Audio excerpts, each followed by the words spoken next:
So someone asked me recently, is Amazon FBA dead? And I actually get that question quite a bit. Like, can I still do this? Does this even work?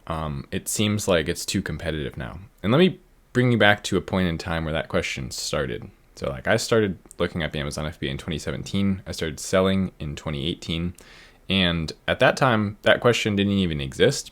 I don't think I started seeing those first like, is Amazon FBA dead videos until like maybe 2019, 2020. At that point, the first wave of like newcomers and innovators had already broken through, and now it was kind of mainstream. Like if you searched Amazon FBA, you'd get a lot of different results, you get a lot of videos, and so many people started teaching how to do it. Bunch of courses came out, a bunch of new beginners started trying the model, and some ridiculous number of new Seller Central accounts started being created. With that, we have the rise of products that are made in China, and competition's at an all-time high.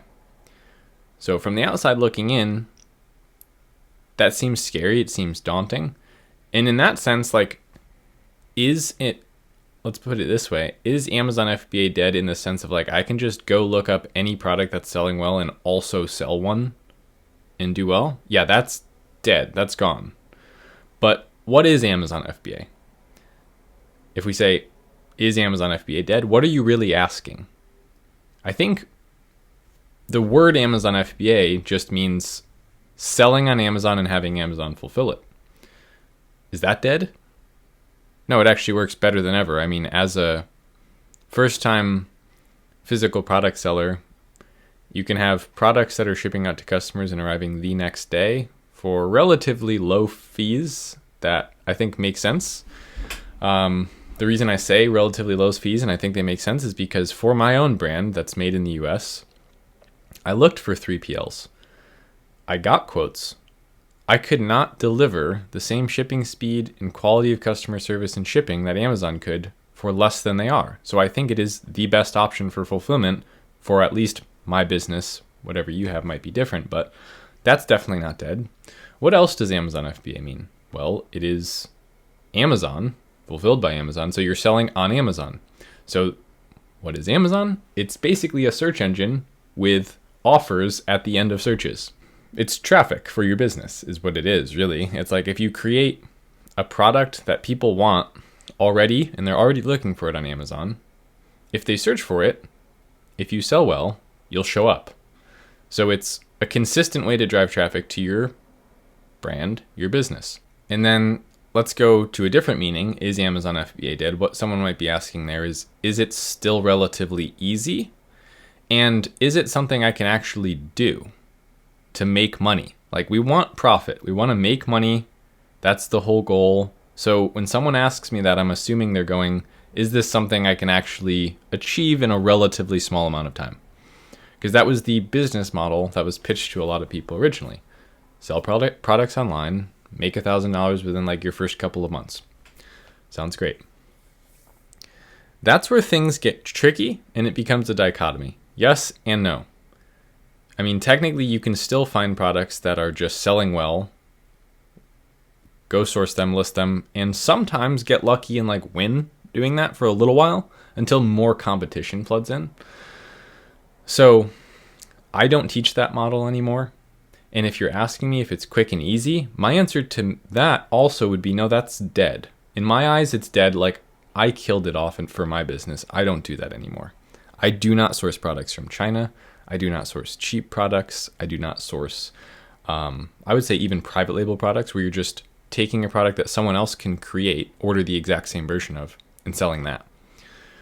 I created a fully custom product that took a while with a US manufacturer, created a brand, and that I wouldn't say technically fits the whole like what people think when they think of Amazon FBA.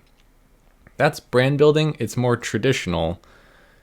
It's what you would have done before Amazon, really, other than the fact that now there's this epic way to get fulfillment done for you and to drive existing customers to it every single day.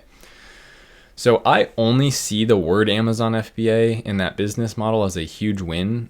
What I stopped doing is the side of it that you hear about in 99% of the YouTube videos that you're going to watch. My channel being an exclusion to that reference. Obviously, I tell people, hey, this is not easy, but I don't think good things come easy. And if you really want to build something, a connection with a customer that continues to want to build with you literally, and buy from you. The reason I say build with you is because it's this same way that I'm making this video right now. I'm documenting, I'm not really creating. So sorry to make this so confusing, but yes and no. Honestly, I don't think it's worth starting what I started back when I started. Wow, thanks for making that very understandable, Paul. But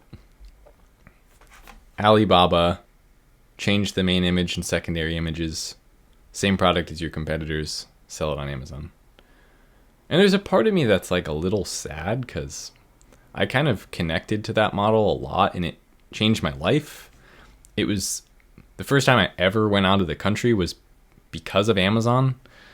FBA and that model, I didn't have, at that time, I wasn't even posting on YouTube. It was just that. That was like my thing. I didn't really have anything else that I did.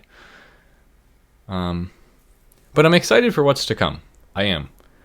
Because Amazon FBA lives on through this new version of it that I think is significantly better. And it's leveraging Amazon's fulfillment and their traffic, but to do it in a way that you're going to be working on this thing for 5 years and not take any steps backwards. And that's what I'm most excited about. So I'll do my best right now to explain what it is that I'm talking about, since I've kind of built up like this story here for you. But also know that there is a free video in the description that goes over this in more detail. There's actually, I'll send you a video talking about this. It's my brand building framework with examples and stuff. It's a little bit long, but if you want to get into it, you could go use that. Completely free, like I said. What I did was this. I was selling on Amazon for 4+ years, and I just kept running into the same problem. Like, Chinese competitors, okay, your profit's gone. We'll keep this story at that. And then what I was like is like, how do I get people to want to buy from me? And only me. Like, I need customer loyalty. You ever get like a rewards program? Like, they're trying to create customer loyalty. Like, I'm trying to give you free stuff and great resources and coupons and incentives to just keep coming back to us. Like, don't go to them, keep coming to us. And that's what was frustrating, was like seeing this thing that I created over the course of a few months, working with a manufacturer, launching it, and then just seeing someone else do like the same exact thing. And the customer doesn't understand your pain as an entrepreneur. They just see your offer. So what I had to get really good at was making a unique offer that if you wanted that thing, you could only get that thing from me. And now, some of you think what I mean by that is like a better product, like features of a product that are different. And that's not really what I mean when I say that. What I mean when I say they need to buy it from me is actually like the community and the story that I'm selling. So the easiest way to put this, and this is just the honest truth, is that we went into a relatively boring market with a huge name brand in it. Huge. If I said it right now, no one would be like, what's that? No one. I mean, okay, maybe someone, but what's wrong with you? You should know what I'm talking about. So again, counter to what everyone's telling you, don't compete with name brands, don't go into big markets, don't go into it's like, well, they're there for a reason. They're making money there. And a lot of them are boring.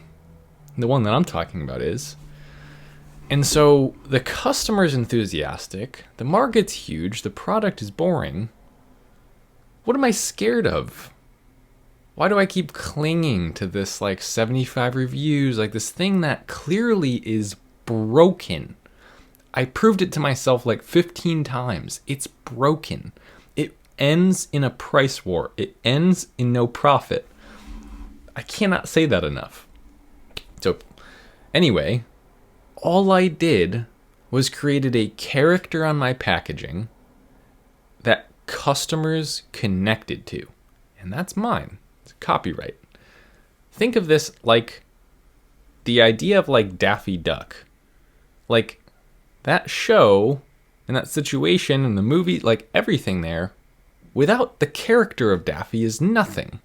Like the product itself, like everything else, is nothing. It's like he's the thing. He is the character in the story.